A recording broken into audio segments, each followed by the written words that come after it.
Kthehemi dhe në këto momente doja që të ndaleshim edhe në ngjarje ose lajmet minutës së fundit përveç politikës e cila zë pjesën e Luanit, si shte ose pjesën kryesore të transmetimeve të minutave hapësirës që ne kemi në dispozicion. Pse them këtë? Sepse jemi në kushtet e një ngjarje të rënë në Tiranë, një 45 vjeçar, jo vetëm që ka dënuar bashorten dhe fëmijët e mitur, por ka qelluar me Kalashnikov dhe në drejtim të efektive gjatë ndërhyrjes që është bërë në banesë. Kjo është ngjarja. Që na sjell me detaje Besmir Pula. Besi. Hajde të përshëndes, sipas burimeve nga komisariati numër 1, është identifikuar personi me identitetin Luan Alla, i cili 45 vjeç, i cili ka dhunuar bashortën bashkë me 2 fëmijët e tij dhe më pas pasi i është lajmëruar forcat e posaçme Shqiponja dhe forcat e rendit të komisariatit numër 1, të cilët kanë shkuar menjëherë në vendin e ngjarjes, është bërë i mundur arrestimi i tij. Përpara se të arrestohej, 45 vjeçari ka qelluar në drejtim të policisë me armë zjarri, ndërsa më pas është larguar duke përfituar kështu nga errësira dhe terreni dhe është larguar në drejtim të një zone të pyllëzuar, siç paktën thot edhe vetë policia e Tiranës. Efektivët janë vënë në ndjekje të tij dhe pasi gati 2 orësh kërkime në zonën e pyllëzuar ku 45 vjeçari ishte larguar, u bë i mundur edhe arrestimi i tij, si dhe sekuestrimi i armës së zjarrit tip Kalashnikov, me të cilët dyshohet se qelloi drejt forcave të policisë, si dhe është sekuestruar gjithashtu edhe një mjek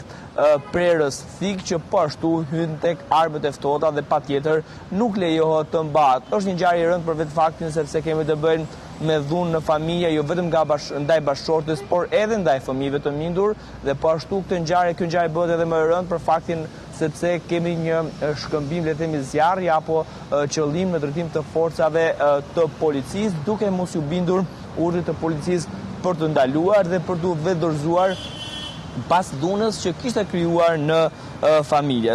Ngjarja ka ndodhur në fshatin Kuz, ndërsa operacioni është kryer nga komisariati numër 1 i policisë në kryeqytet, si dhe reparti posaçëm i forcës Shqiponja. Ngjarja ka ndodhur mbrëm rreth orës 23 të mbrëmjes dhe operacioni është koduar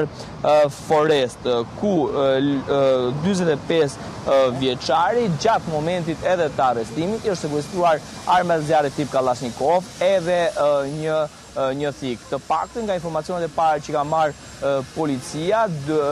është telefonuar policia që ky 45 vjeçar identifikuar si Luan Alla le themi dhunonte bashortën bashkë me 2 fëmijët e tij dhe policia është vënë në ndjekje të këtij rasti dhe kanë shkuar në vendin e ngjarjes, më saktësisht rreth orës 23 të mbrëmjes në fshatin Kuz në kryeqytet, ku kanë hasur, le themi, rezistencën e 45 vjeçarit, fillimisht largimin e tij në drejtim të zonës së pyllëzuar dhe pas ndjekjes nga forcat e posaçme Shqiponja dhe efektivët e komisariatit numër 1, ai është kundërpërgjigjur duke qelluar me Kalashnikov në drejtim të tyre, duke vënë kështu në rrezik në fakt edhe jetën e punonjësve të policisë, ndërsa e rëndë bëhet fakti edhe për faktin që, le të themi, persona të tillë, të cilët, le të themi, janë një lloj kontingjenti kriminal, janë precedent për dhunë në familje dhe mbajnë armë, për më tepër armë zjarri, të cilat mund të vendosen, le të themi, mund të përdoren dhe mund të përshkallëzohet pra kjo dhunë në familje dhe mund të kemi dhe viktima. Fatmirësisht në rastin konkret nuk ka pasur viktima dhe të plagosur, veçse dhunës së ushtruar ndaj bashortës dhe 2 fëmijëve, si dhe kundërshtimit të forcave të policisë. Ndërsa nga ana tjetër Aida, ne kemi raportuar edhe disa javë më parë, së bashku disa ditë më parë, sërish raste të tjera të dhunës në familje, ku kryesisht janë bashortët. Ky person se na del ndonjëherë dhe nga individ, ky person çfarë bënte në jetë, çfarë ishte, çfarë punë bënte, ku e gjeti armën, se tani unë s'di se çfarë fjalë është të gjesh për thënë kur ti dhunon bashorten, pastaj dhunon dhe fëmijët e mitur,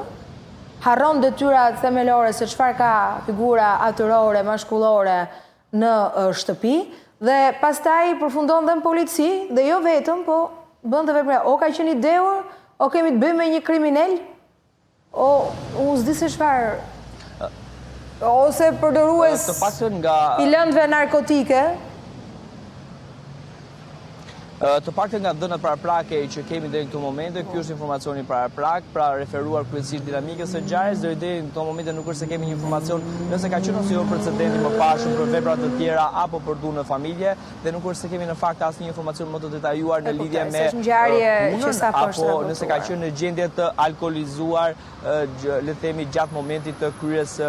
krimit, por referuar rasteve të tjera, referuar rasteve të mëparshme,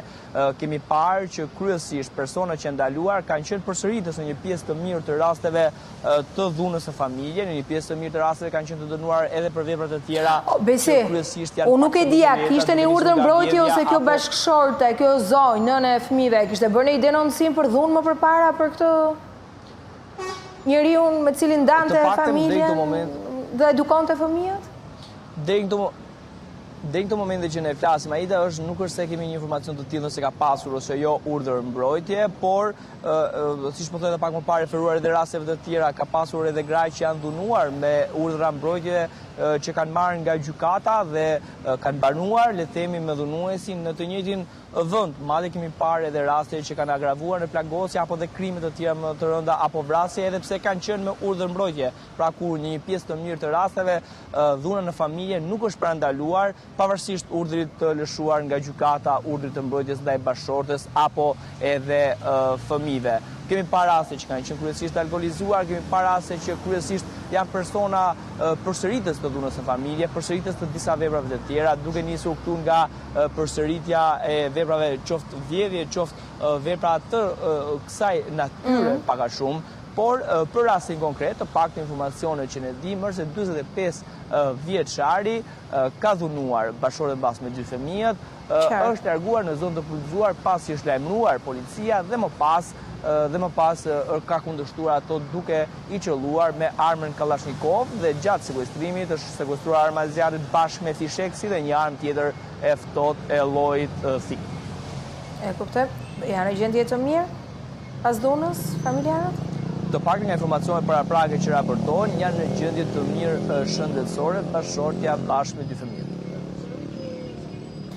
Mirbes, ka pak informacione, ndoshta edhe përsa i përket identitetit, apo çfarë ka deklaruar ai kur është dorëzuar, ashtu si është dorëzuar, se ka bërë rezistencë, edhe për vepra penale që rëndojnë mbi të, ndoshta do të jetë edhe në minutat e vijim si detaj, kështu që dëm duhet të të falenderoj, të të përshëndes për gjithë sa ndave me ne.